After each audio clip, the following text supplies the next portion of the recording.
Hi, you're listening to Bonus Points, the official podcast of Mr. Astel's theology class. Join us as we put out into the deep and explore the world of theology and beyond. Today, we're talking about what makes Carmelite spirituality distinct and how you can pray like a Carmelite. Let's begin. Hello there. Before we dive into today's topic, I want to tell you about a feature that I've added to the podcast website. It's not brand new, so you may have already discovered this, but this is just in case you haven't checked the website lately, or you didn't even know there was a website. First of all, you can access the website for this show by going to sites.google.com/view/bonuspointspodcast. Again, that's sites, sites, .google.com/view, like look how many views I got, /bonus points podcast. You can also find a link in the show description wherever you are listening to the show. On the website, you will find show notes for every episode that includes links to the resources I use to research each topic, as well as some other interesting reads related to the topic. You'll also find, and this is the new part, two options in the sidebar. The first one is Ask a Question, and the second is Suggest a Topic. Both of these pages have a Google form where you can submit, questions and topic ideas. Every so often I'm going to be doing a Question and Astel episode where I answer your questions. If you have a weird theology question or a question about the church or a why do Catholics do that question, take them to that page and hear them answered on the next Q&A episode. This is your chance to ask me anything. Well, almost anything. And of course, I'm always open to ideas for future episodes. So if you have a topic that you think would make a good episode or something you want to learn more about, drop that idea in the Suggest a Topic page.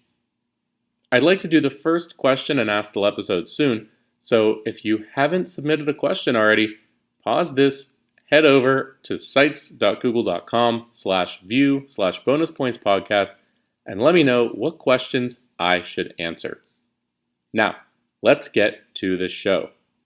A few episodes back, I talked about where the 7 sacraments could be found in John's Gospel. I chose that topic because it fit well with what my 9th grade New Testament class was doing. But it wasn't something we would have time to talk about in class. It was a true bonus point. Well, today's topic fits perfectly with what the sophomores and juniors will be doing in their ecclesiology course in just a few days. Relative to when I'm recording this, not necessarily relative to when you are listening to it. Anyway, we'll be spending a few days learning about religious orders. What's the difference between a monk and a friar, or between a nun and a sister? How did the concept of monasticism get started, and what do they do all day? Now, most of those are pretty general questions, but every religious order has their own unique history, mission, personality, and spirituality. We refer to this as the charism of an order. In class, we're going to take a day to survey a handful of the biggest and most well-known orders, but there's so much more that could be said about each one. That brings us to today's topic. Over the summer, as I was planning my courses for the year, I was thinking of how great it would be to spend a day or two on each one of these orders and really dig into what they're all about. I couldn't make the timing work, so I had resigned myself to a more cursory glance. Well, now I have a podcast, and this seems like the perfect opportunity for a bonus point. I might end up making this a sort of mini-series with a deeper dive into each of the orders that we're looking at in class. Whether it becomes a series or not, I figured I would at least talk about my favorite order, the Carmelites. Before we talk about the Carmelites specifically, let's take a moment to think about why it's valuable for us to do this. After all, I'm married. I'm not going to be joining a Carmelite monastery. And while many of you listeners are still discerning your state in life, statistically, most of you are not destined for the cloister either. Of course, I hope that you consider it, and there are some of you who I could definitely see entering religious life, but the fact remains that most of us are not going to be Carmelite priests, brothers, or nuns, and yet, here I am making an episode about it. Well, most of what we're talking about today is not exclusive to professed Carmelite religious. All of us, no matter what our state in life, are called to holiness. We're called to have a deep personal relationship with Christ and an intimate union with the Trinity. We're called to spend time with God in personal prayer, but not everybody's private prayer time will look the same. Some people like a lot of structure, and so they prefer praying the rosary, for example. Other people find that much structure could be restrictive or feels restrictive, so they get a lot out of keeping a prayer journal. We're all attracted to different devotions, different forms of prayer. We can think of this as like our personal charism. Now, if we're familiar with some of the different forms of spiritualities and charisms that are out there in the Catholic world, we may find one that fits well with our temperament or our personal spirituality. And so knowing about this stuff can help us discover new focuses and new ways of praying that may end up coming more naturally to us. This has been my experience in many ways. The more I've explored different regions of the Catholic world, the more I pick up souvenirs along the way. I take the Benedictines' love of the liturgy, the Ignatian method of discernment, Franciscan humility, etc., etc. But more and more, I find that I'm drawn to Carmelite spirituality in particular. If this continues, I wouldn't be surprised if I ended up becoming a third order or secular Carmelite later down the road. Anyway, I'm going to start with a brief history of the Carmelite order and why they're called Carmelites, because that will help us start to get a sense for what Carmelite spirituality is all about. Then we'll look at some of the key elements of the Carmelite approach to becoming a saint. We'll close with how we can bring some of the Carmelite approach, some of that Carmelite spirituality into our lives as lay people. The history of most religious orders begins with their founders. You can't tell the story of the Franciscans without starting with St. Francis. The Carmelites are an exception to this because their founding was a bit more gradual.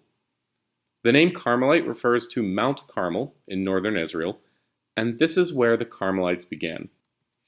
The best data we have indicates that the first hermits began settling on Mount Carmel at some point before the 800s AD. Eventually, these hermits would be organized into a monastery. That's basically what a contemplative monastery is, hermits who live together, sharing some common meals and prayer. These hermits lived in individual cells, which were individually separate huts. They came together to pray the Psalms and celebrate Mass. They would occasionally eat together, and they tended a garden together. Aside from that, though, they were hermits who spent their time in prayer. Why Mount Carmel, though? For the answer to that, we'll have to go back to Scripture. Mount Carmel shows up in the Old Testament, and it's mostly associated with one key figure, Elijah. The prophet Elijah spent time praying on Mount Carmel. The most famous story of Elijah and Mount Carmel is when he challenged the priests of Baal in 1 Kings 18.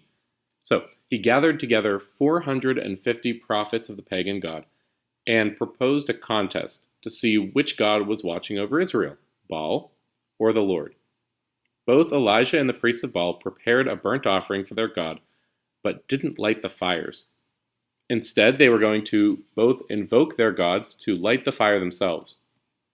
The priests of Baal went first, and they did all sorts of rituals and dances trying to invoke their god, but of course, nothing happens. Then Elijah upped the ante and ordered them to pour water on the wood for his sacrifice until the wood was completely soaked. Then he invoked the Lord, and fire came down and consumed the entire sacrifice and all the wood. Now, not long after that, in 1 Kings 19, Elijah was praying, and God said, "What are you doing here, Elijah?" He answered, "With zeal I have been zealous for the Lord God of hosts." I mention that part because Elijah's response there eventually became the motto of the Carmelite order. Anyway, from the first centuries of Christianity, and perhaps even earlier, hermits have been settling on Mount Carmel in imitation of Elijah. In fact, the Carmelites traditionally consider Elijah to be their spiritual founder, even if most don't necessarily claim that Elijah literally started their order. Fast forward to the early 1200s, and you have these hermits living on Mount Carmel. They have a chapel dedicated to Mary under the title of Our Lady of Mount Carmel. The only thing they are missing is a rule. which is a document that establishes how a religious order is to live their life. They asked the Patriarch of Jerusalem, St. Albert, to write them a rule, which he did around 1210-ish. It was based partly on the rule of St. Augustine, and it's called, wait for it, the Rule of St. Albert. This rule remains the foundation of the Carmelite way of life even today. The next major event in the history of the Carmelites came just a short while after receiving the rule. Because of increasing persecution in the Holy Land, the Carmelites had to leave Mount Carmel. They migrated to Cyprus and France, but most ended up in England. While some Carmelites always tried to keep a presence in the Holy Land, it was a few centuries before they were able to return in a stable way. So fast forward a few hundred years, and the Carmelites have grown and spread throughout Europe. In addition to the monasteries of Carmelite friars and priests, there are now convents for Carmelite nuns. By the way, Carmelites refer to their houses as Carmels, so I'm going to be doing that from here on out. Anyway, the problem is that many of these Carmels have become pretty lax when it comes to following the rule. Instead of being isolated mini Mount Carmels for silence and solitude, they were always having visitors over and getting involved in the popular arguments of the day, basically just not doing what Carmelites are supposed to do.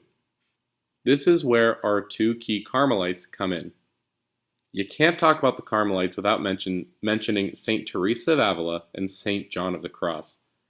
These two friends sought to reform the Carmelites and call the order back to a more authentic way of living the rule. They were persecuted pretty harshly by their own religious brothers and sisters, but eventually their reform took off. They ended up founding another branch of the Carmelite family called the Discalced or Shoeless Carmelites, dedicated to a more intense living of the rule.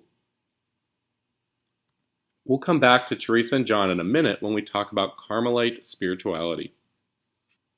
There's a lot more that can be said about the history of the Carmelites, but that'll do for now. So, what are Carmelites all about anyway? We said at the top of the episode that every religious order has its own spiritual focus or personality. It's hard to get a complete sense of a religious order's charism without spending a lot of time with them, but I've picked a few key words that highlight important elements of Carmelite spirituality. Those words are, in order, garden, contemplation, nothing, and Mary. Let's start with garden. This is what the word Carmel means, garden of God. Mount Carmel is the garden in which the soul can grow in union with God. We can also draw a lot of similarities between the spiritual life and garden, and Carmelites are masters of the spiritual life. Like a garden, prayer is a combination of our effort and God's, but God is definitely the more important. Our actions consist of preparing the soil. We pull weeds, remove rocks, till the ground, plant seeds. But at the end of the day, we don't make the plant grow. God does. As St. Paul says, I planted and Apollos watered, but God provided the growth. Similarly, we pull weeds by removing sin and attachment to material things. We plant the seeds of grace through prayer and the sacraments. And then we wait for God to act in the soul. The next word is contemplation, and I'll also throw in two bonus words here, silence and solitude.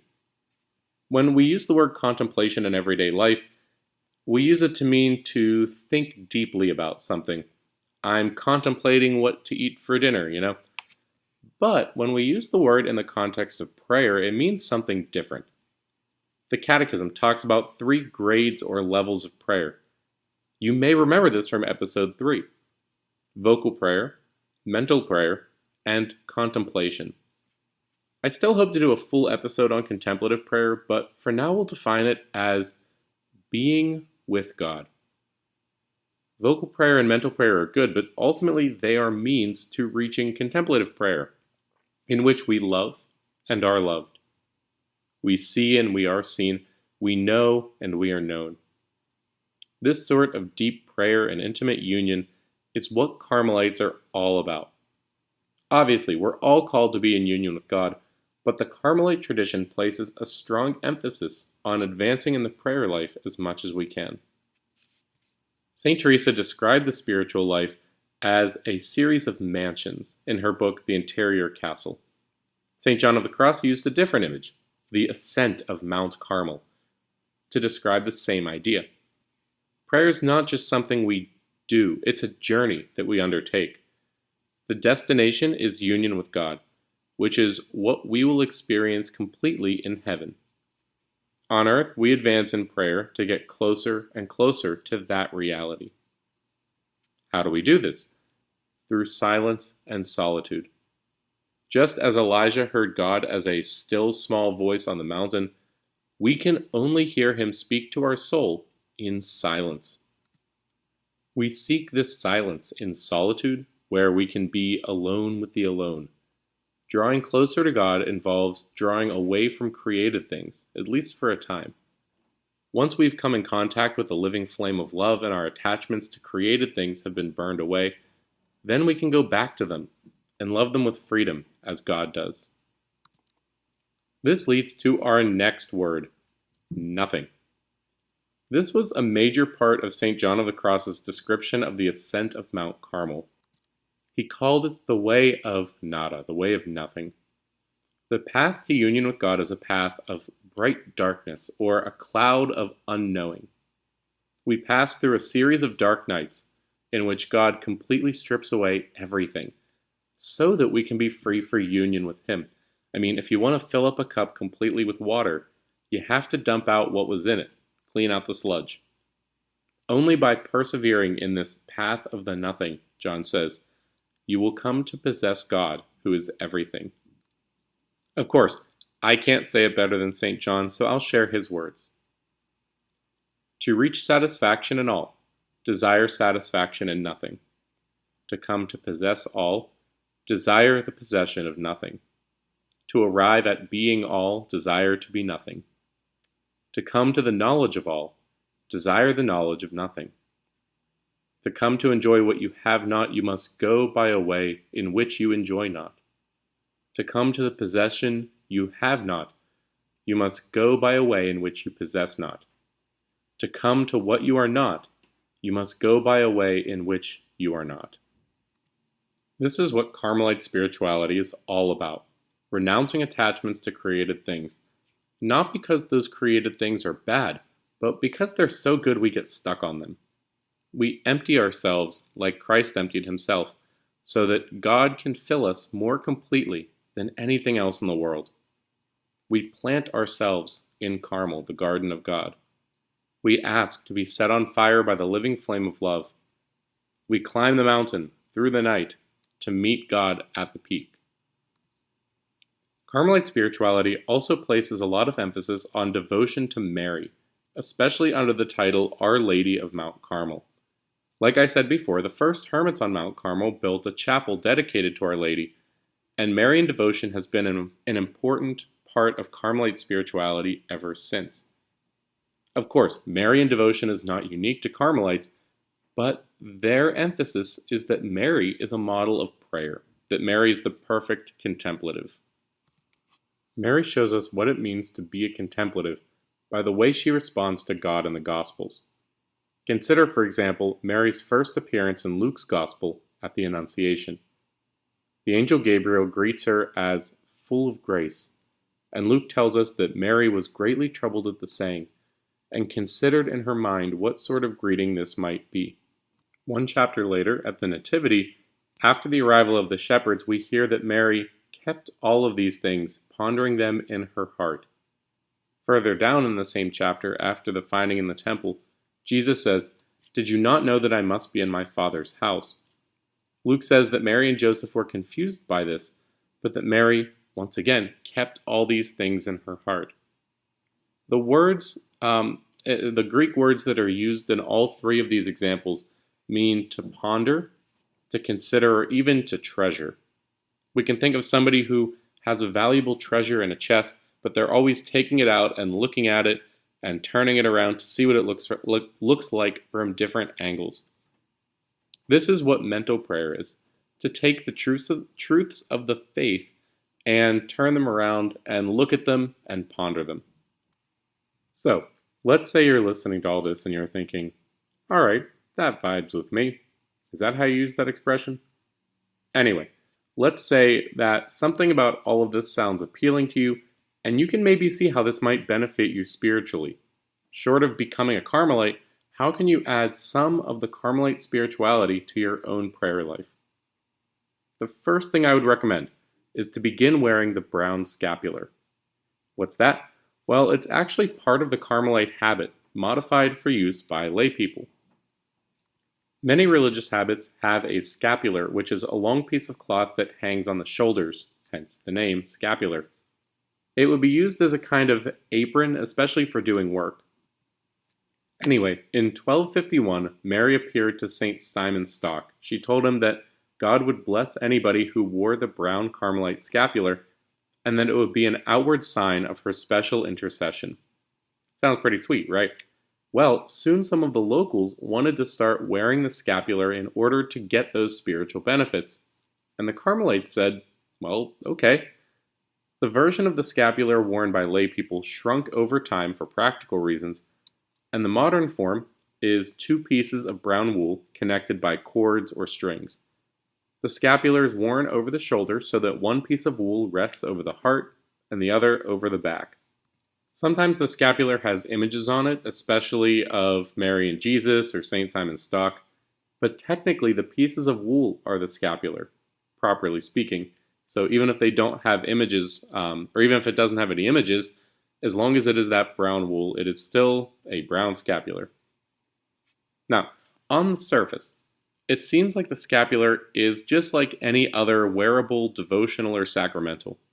Buy one from wherever you buy Catholic stuff, get a free one from a church, or something. Maybe you get a priest to bless it, then you start wearing it. Actually, the scapular is a bit different. When somebody begins to wear the scapular, we say that they are invested or enrolled in it.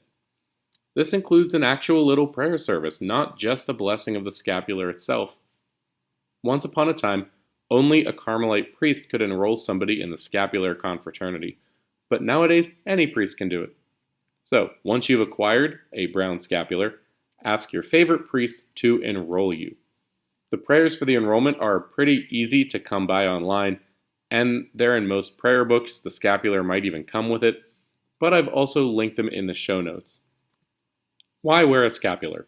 Well, first of all, being enrolled in the brown scapular makes you a part of the Carmelite family. Even if you're still not part of the order, you have a relationship with the Carmelite world. It's also a silent prayer, a constant reminder of Mary's intercession and your devotion. Last but not least, don't forget about all those graces promised to those who wear the scapular. Aside from wearing a brown scapular, another simple way to infuse your prayer life with some Carmelite spirituality would just be to spend more intentional time in silence. Silence is hard to come by these days, and it's something that most of us are not used to. But silence is so essential to hearing God's voice. It is absolutely indispensable.